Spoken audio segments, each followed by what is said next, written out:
আমি বাংলাদেশ নিয়ে খুব আশাবাদী, বিশেষ করে আজকের যে ছাত্র সমাজ তাদের চিন্তায়। এক সময় আমি যখন বিএনপির মিটিংয়ে এটা বলবো, তাকে জিজ্ঞাসা করব যে আপনি যে আমাকে ধমক মারছিলেন, বিএনপির মিটিংয়ে একটা প্রশ্ন তুলছিলাম এবং এইখানে প্রতিদিন আমি বলতাম, আমার ওয়াইফ এখানে আছে, সমস্ত উকিলরা আছে যারা আসতো, বলতাম বিএনপির সব কিছু আছে, ইনফেন্ট্রি নাই।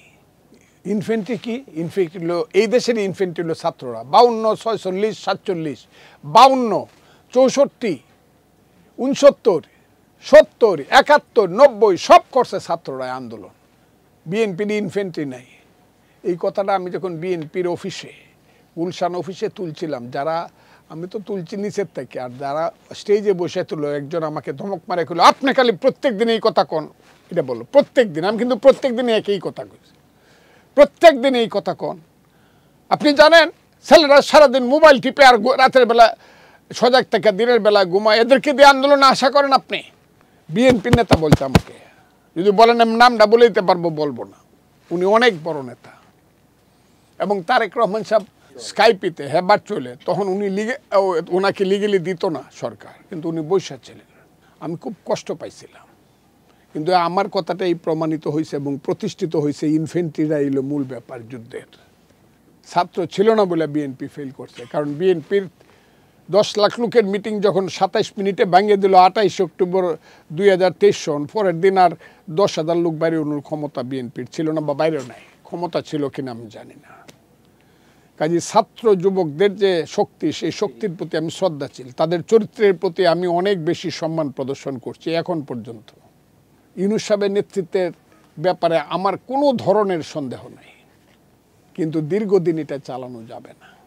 তাদের উচিত হবে ইনস্টিটিউশনগুলো ঠিক করে, নির্বাচন কমিশনকে সঠিক পথে এনে, ইনস্টিটিউশনগুলো যে 6টা কমিশন করে, ইনস্টিটিউশনগুলো ঠিক করে একটা রিজনেবল সময়ের মধ্যে একটা ইলেকশন দেওয়া।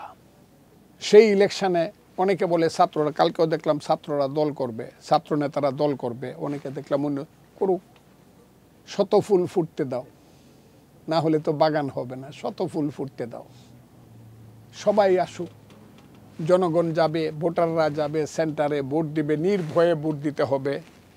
এই সোরসোটটা টাকাওয়ালা পয়সাওয়ালা হারামজাদাদেরকে ধরতে হবে প্রথম। গত 15 বছর যারা ক্ষমতায় ছিল তাদের ইউনিয়নের সেক্রেটারির কাছে 10 কোটি টাকা আছে, এদেরকে আগে ধরতে হবে, না হইলে কিন্তু টাকা দিয়ে সব শেষ করে দিব। আর হইল ইলেকশন শুরু হইল অ্যাসিলেন্ট থেকে, না প্রিসাইডিং অফিসার থেকে।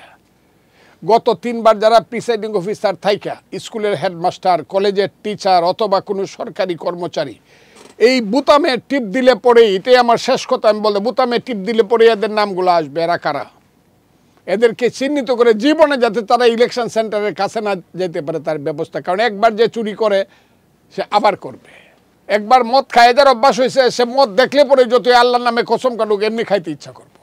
ওরে আর প্রিসাইডিং অফিসার পুলিং ওদের কাছেই দেওয়া যেত। 36,000 সেন্টারে কারা প্রিসাইডিং অফিসার ছিল?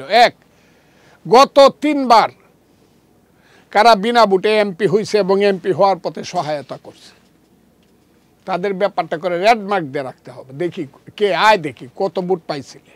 2, 3 হইল 64টা জেলায় কারা রিটার্নিং অফিসার ছিল, এদের ব্যাপারে ক্রস দিতে হবে। 3, এইগুলো খুব সাধারণ জিনিস। আর ওই যে চোরটা টাকাওয়ালাগুলা, আমি খুব ভালো মানুষ, আমাকে সবাই পছন্দ করে, যখন একটা লোক 100 কোটি টাকা নিয়ে যাবে ভিতরে ভিতরে, যখন সেই কালো টাকাগুলা ছাড়বে আর সন্ত্রাসীদেরকে বুক করতে করতে ইলেকশনের বাপের নাম বুলায় দিব।